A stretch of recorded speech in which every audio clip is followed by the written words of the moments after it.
Assalamualaikum warahmatullahi wabarakatuh. Yang terhormat kepada Bapak Dr. Andus Nurdin MSI sebagai dosen pengampu mata kuliah Akuntansi Syariah. Sebelumnya izin memperkenalkan diri, saya Rizky Devi Abriani dan rekan saya Amaridina Fatia Sari akan mempresentasikan materi kami yaitu PSAK 102 atau Akuntansi Murabahah. Baik, langsung saja. Yang pertama adalah sejarah PSAK 102. Jadi, akuntansi murabahah atau PSAK 102 itu dikeluarkan oleh Dewan Standar Akuntansi Keuangan Ikatan Akuntan Indonesia atau DSAK IAI pada 27 Juni 2007. PSAK 102 ini menggantikan pengaturan mengenai akuntansi murabahah pada PSAK 59 yaitu tentang akuntansi perbankan syariah yang dikeluarkan pada 1 Mei 2002.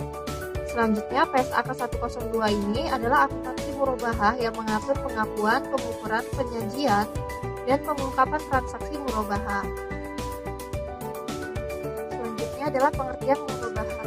Menurut Ikatan Akuntan Indonesia atau IAI 2013, dalam pernyataan standar akuntansi PSAK 102, murabahah adalah menjual barang dengan harga jual sebesar harga peroleh ditambahkan keuntungan yang disepakati, dan penjual harus mengungkapkan harga perolehan barang tersebut kepada pembeli. Selanjutnya ada jenis akad murabahah.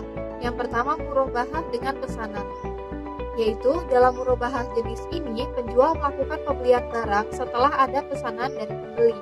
Selanjutnya, murabahah tanpa pesanan.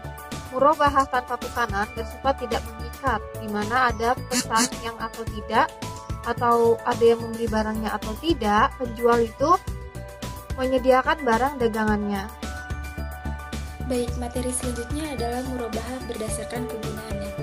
Yang pertama ada murabahah konsumsi, investasi, dan modal kerja. Murabahah konsumsi yaitu pembiayaan perorangan untuk tujuan non-bisnis termasuk pembiayaan pemilikan rumah dan mobil.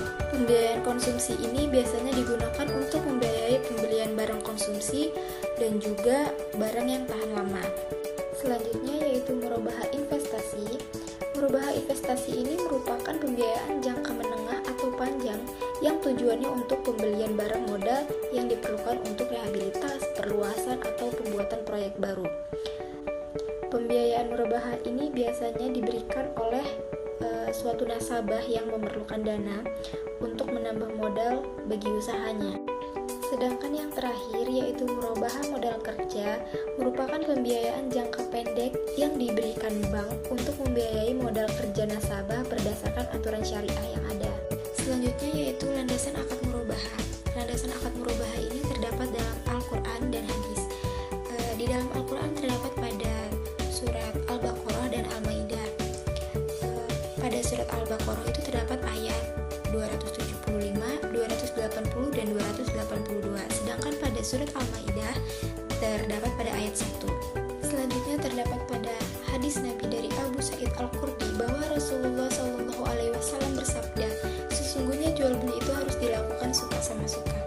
Hadis riwayat Al-Baihaqi dari Ibnu Majah dan dinilai sahih oleh Ibnu Hibban. Selanjutnya yaitu rukun murabahah.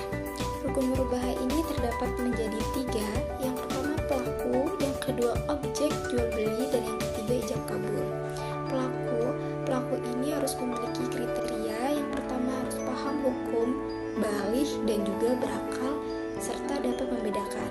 Jadi ketika transaksi jual beli itu dilakukan bersama orang yang dalam gangguan jiwa, maka jual beli tersebut tidak sah.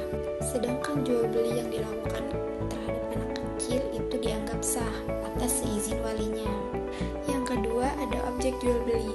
Jadi dalam objek atau barang yang diperjualbelikan ini harus memiliki beberapa persyaratan, yaitu harus halal, bermanfaat, atau memiliki nilai, memiliki penjual, harga yang dijual itu harus jelas, dan barang ada di tangan penjual. Selanjutnya yaitu ada ijab kabul. Ijab kabul yang dilakukan yaitu pernyataan atau ekspresi dari kedua belah pihak yang sudah rela atau sudah saling ridho dan dilakukan secara verbal, tertulis, melalui koresponden atau menggunakan cara-cara komunikasi yang modern.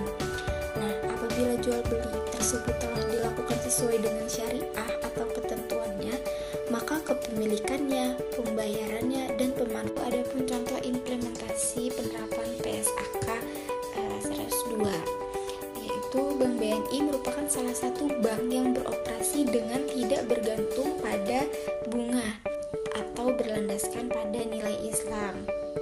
Nah, Bank BNI Syariah ini pada prinsipnya melakukan beberapa operasi transaksi, di mana salah satu transaksi yang digunakan adalah transaksi murabahah.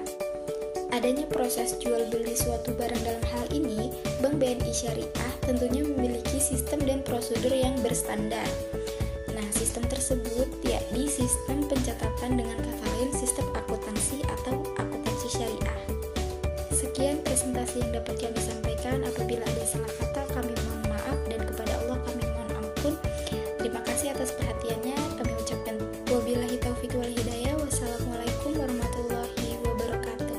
Tentuannya, maka kepemilikannya, pembayarannya, dan pemanfaatan atas barang yang diperjualbelikan itu akan menjadi halal. Baiklah, sekian presentasi dari kami kelompok 2. Kurang lebihnya kami mohon maaf, kepada Allah kami mohon ampun. Kami akhiri. Wassalamualaikum